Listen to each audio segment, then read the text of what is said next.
Hey y'all, today I'm going to give you a lot of tips on how not to build a table saw sled. Starting with a sheet of plywood that isn't square, we need to get this into a usable base, so we need to square up one of the corners. To do that, we're going to install a temporary runner to cut off the end of the board at 90-degree angle to the back.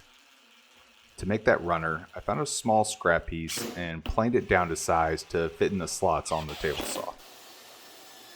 I then attached the runner with a few screws to temporarily keep it in place and to cut off the end of this board.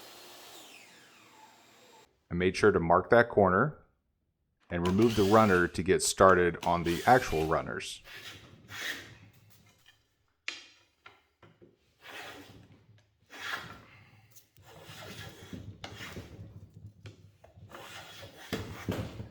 After shaping two smaller runners to the size needed, I set them on the tracks with some scrap wood underneath to keep them up over the surface of the tabletop. Then I used some CA glue for the initial bond. Using the table saw fence as a reference for square, I laid the base down and let it dry. Once it was dried, I attached a few screws to hold the runners in place. Removing the scraps, now you can see the runners run on the track without any problem, and they're not touching the bottom of those slots. Now we have to figure out how tall the front and back of this sled needs to be.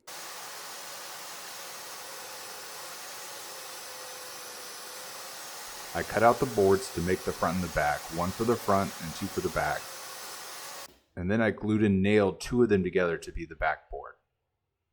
You will see here that the two boards aren't the same width. I'm trying a technique I saw online where if you know your plywood is straight, then using a butt joint will give your fence a square reference.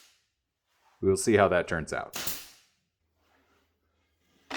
Now before I attach the back fence, I want to inset this track to use for stops and clamps that we'll build. I marked for it, then set the table saw blade to the appropriate height, then ran the board through several times, slowly moving it over until the area was cut out for the track. I repeated that same process for the bottom of the sled at this point. There was no particular reasoning between the spacing of these tracks.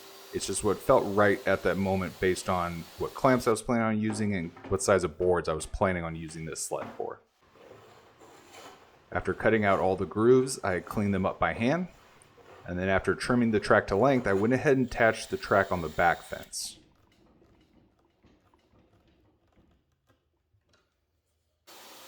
Last thing was to cut the base down to final size. I also cut a decorative top for the front fence, so it's not just one big piece of plywood up front. Now this is where things start to go sideways. I glued the front and back on. Assuming the plywood's all square, this should produce a square sled. What I didn't account for, out of the concern I had at the time that the middle wasn't getting enough pressure in the gluing, I decided to put two screws in the front and back on either side of the blade location. We'll come back to this in a minute.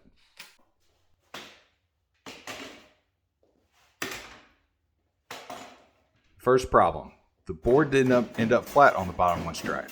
I had to spend a lot of time here getting these two fences back to flat with the bottom of the piece so that it could slide again.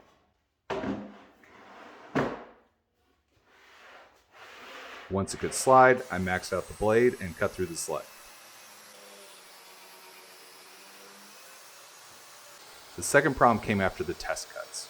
I cut a small piece on each side, and assuming the sled is square, all corners should be at 90 degrees, and you should get the same measurement when you measure the diagonals of the piece.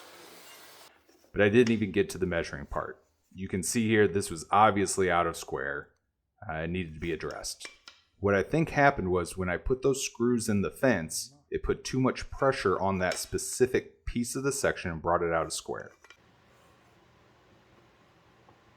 Using a straight piece here to look for where it's out of square, I could see a hump in the fence where that screw was. So I attempted to do a quick sanding to see if that would pull it back into square, but that didn't work. So when in doubt, cut it off.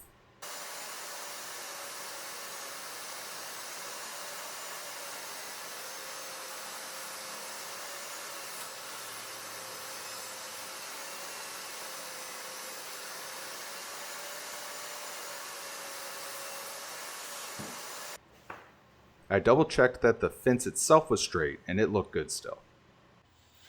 This time I was going with a more traditional approach now of attaching this back fence.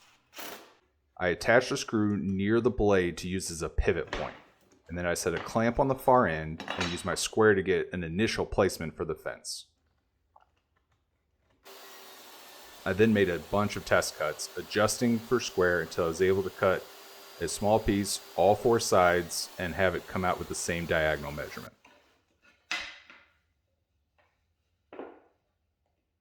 Once I was done, I screwed in the fence from the bottom. No glue in case I need to adjust it for fine tuning. You can see here how close the fence is to the part we cut off versus the other side is a good 1/8 of an inch off. It's quite a difference. After that, I attached the other tracks only to realize I'd made them the slightest bit too inset, causing the tips of the screws to stick out the bottom.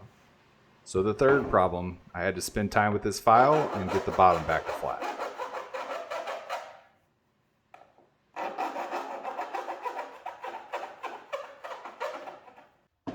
A lot of issues, but finally a usable sled.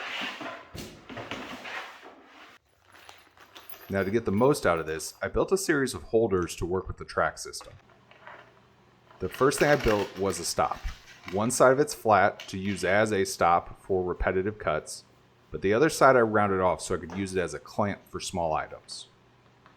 The second was a set of clamp downs. You see these shapes popular with clamps they sell online, and so I created that shape on the bandsaw, trying to make sure the grain went through the length of the piece to keep them strong. We'll see how they hold up as clamps. The third is a reference arm for angled cuts. I took a board and drilled 2 holes on either side, then cut down the middle with the bandsaw to open it up and then remove the middle. I then glued the end shut, and now with the 2 knobs I can adjust to any angle I need. Well, that wraps up this build. Hopefully you learned something not to repeat on your next project. If you found this helpful, please like, comment, and subscribe, and I will see you on the next project. Thanks.